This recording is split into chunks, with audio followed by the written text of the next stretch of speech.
So vision is one of our dominant senses. So out of the 5 senses that we have, vision is the most dominant one. A large percentage of our brain is involved in visual processing of information. In terms of conditions, so if someone suffers a neurological event, this means that vision is one of the common symptoms that someone can suffer from. In terms of stroke, research has shown that 50 to 72% of all stroke victims will have some visual problems. And obviously vision is a huge part of everyday activities of daily living, such as self-care, such as cooking, going outside and socialising, driving. Everything kind of involves vision. So when someone suffers from visual problems after a neurological event, it really can affect their quality of life. There's 4 main components in the visual system. There's your eyes, which help with the seeing of images of everything around you. Then you have the muscular control, which looks at the muscles around the eye that organise coordinated and smooth movements. We then go to your visual pathway. So this is where information gets sent from your eyes to your brain and back, and they pass those messages along the brain. And then visual perception is where the brain interprets information from your eyes and from those systems. So following a neurological event, there's 4 main areas that you can get visual deficits from. So the first area is your visual acuity, the second area is your ocular motor control, the third area is your visual field problems, and your 4th area is your visual perceptual deficits. I'm going to go into a bit more detail in all 4 of those areas. So visual acuity is to do with the sharpness of your vision. So it's looking at text and seeing whether it looks blurry or not.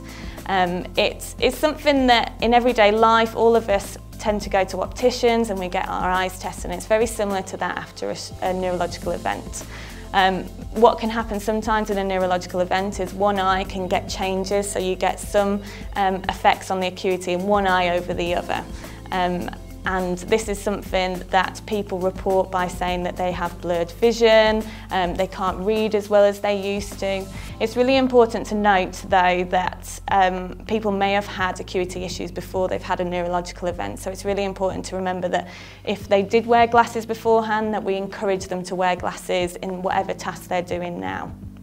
Visual acuity is assessed very similar to what would happen in an optician's department. So we tend to use the Snellen chart, which has the different sizes of text on it, and we'll get someone to read those texts and see what changes there are, particularly between both eyes.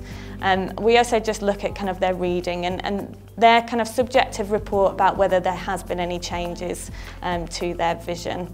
In terms of treatment, what we usually look for is to refer them off to someone like an optician's to get reassessed and to maybe look at their glasses. It's important to note though that sometimes opticians won't give them glasses straight away because things can improve with time, but it's always good to get assessed by someone if there has been any changes. So ocular motor control is to do with the muscles around the eyes. There's 6 muscles that control each of the eyes, and they work together to give you clear vision. One of the main problems that people talk about when they have ocular motor problems is double vision, also known as diplopia. And this is where the eyes that are looking together normally will look together towards a point, but sometimes when the muscles aren't strong enough, it means that that point can't come together, and so you get 2 different images. It's something that can be quite problematic for individuals because it can cause balance issues, it can cause kind of sickness and nauseous feelings, it can affect things such as their walking, it can cause increased risk of falls, and it's quite an uncomfortable feeling having that double vision, so it can be quite difficult for individuals. Ocular motor control is assessed through watching the eyes tracking. So what we tend to do is get the eyes to move in lots of different movements to see whether the movements are smooth, whether they're jerky, whether the eyes struggle to get right to the corners, or kind of just what the movement is like. And that's the main assessment for vision. What we tend to do then is look at treatment for it. One of the main things that individuals find easy is by closing one eye, they can focus a lot better. So So one of the things that people recommend are eye patches, and that can sometimes be really useful for individuals. The other thing, just like any other muscle in the body, you can strengthen your muscles around the eyes. So there are some specific muscular exercises that can help with strengthening up the muscles around the eye. Visual field, when we talk about visual field, whenever we're looking, we can see a spot straight in front of us and then we can see stuff out to the side. When we talk about visual field loss, it's usually when you've lost some of the vision to the side, and this is called your peripheral vision. So one of the most common forms of hemianopia is homonymous hemianopia. This is where half the side of both your eyes are affected and you lose visual field loss from both parts of each eye.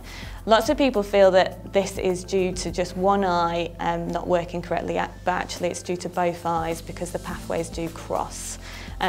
Individuals will report not being able to see out of one side, and it's like a blind spot on that side. The signs of visual field loss are individuals reporting not being able to see to one side, they will knock into objects on one side, they're at higher risk of falls. If someone approaches them from that side, because they don't see them in the peripheral, it can make them jump when they're suddenly in front of them and can be quite off-putting.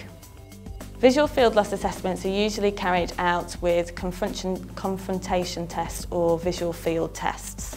This is where someone will bring objects into their visual field and we'll see how quickly they can see those objects, and that will give us an idea about whether they're seeing the peripheral parts of their vision. The treatment for visual field loss is a lot of education, so education on what the problem is and why it's happening. We also teach scanning techniques to really be aware of that side and look to that side. We can use things like tape in the room so that they can look towards the tape so they know how far they need to look. We can also refer on to people like the ophthalmologist who can provide individuals with prism glasses that can refract images from the area they're missing onto the area that they can see to help get a full picture of the vision. Visual perception is understanding the information that you're receiving from the vision. So from your eyes, from those pathways, it's the way of making sense of that. One of the problems with this information that people can suffer from is inattention or neglect to one side. And this is where someone is completely unaware of this side of the body or this space on this side. It can affect the vision in terms of if someone is eating a plate of food, they may miss half the plate of food because they just don't process information on that side. It might be when they kind of get dressed in the morning, they might miss putting their arm into their shirt or putting their leg into their trousers. It's just a complete miss of this side of the body. Now it's different to visual field loss because usually people with visual neglect are not aware that they have the problem, and that's the big difference. With visual field loss, people are aware that they've got this black spot, but with visual neglect, they don't know that they have this problem. Unfortunately, sometimes you can also get a combination of visual neglect and visual field loss as well, which makes it trickier to work with, but they do sometimes come together. The signs for visual neglect are people will, again, bump into obstacles, they're at higher risk of falls. We will do assessments that look at function, and we'll look at things like self-care and washing and dressing and see whether they don't put makeup on half of the side of their face or they don't shave half the side of their face, and watching them eating, whether they're missing that side. The other things that we can look at is more official tests that look at inattention, and we use things like a line bisection test where they have to cross out all the lines on a piece of paper, and we'll usually find that they'll miss some lines on the affected side. Or we'll get them to copy images, so we'll get them to try and draw a house or a flower, and they'll miss, when they copy the image, they'll miss drawing half of the side of the house and half the side of the flower. The treatment for visual neglect is lots of scanning techniques, so really trying to make people aware of that side of the body. So we'll get them to really look to that side, we'll get them to touch that side of the body, we can get them to have tape, and they'll have to know that they will have to look all the way around to the tape to be aware of that side. The other important part of it is education. Because they're not aware of these problems, it can be quite tricky to to tell them about it. So a lot of it is a lot of education to make them aware of that side, make them know that they are missing things on that side. It's important to look at the environment as well, because they're not aware of the problem. If they've got quite a cluttered environment, they're at more risk of falling over, they're at more risk of tripping over things. To conclude, there are many different visual problems that an individual can suffer from following a neurological event. These can be very significant and they can be very detrimental on quality of life. It's really important to remember the part that we have to play in helping people cope with those situations, and particularly looking at the environment and how we can support them in their environment and reduce, obstacles to them because they've got these visual problems.